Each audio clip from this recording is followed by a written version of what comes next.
بھارت میں حیدرآباد دکن سے 7 میل دور گولکنڈہ نامی شہر ہے، جہاں ایک کسان اپنے کھیتوں میں بیج بو رہا تھا۔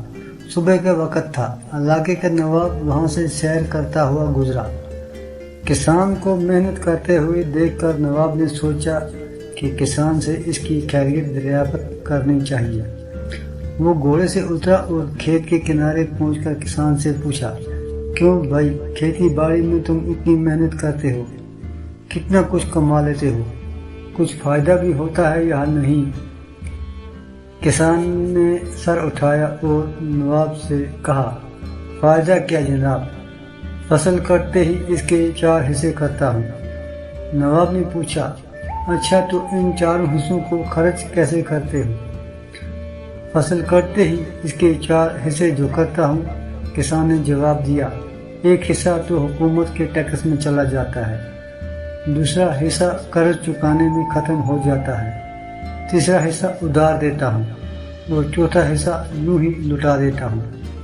نواب کو کسان کی عجیب و غریب باتیں سن کر بہت تعجب ہوا۔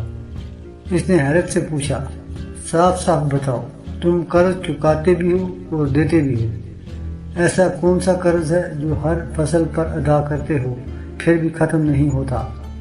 وہ کون ہے جسے تم ہمیشہ قرض دیتے ہو اور 1/4 رقم تم یوں ہی اڑا دیتے ہو؟ کسان نے جواب دیا، جناب بات دراصل یہ ہے کہ میرے والد نے ایک ساہوکار سے رقم ادھار لی تھی۔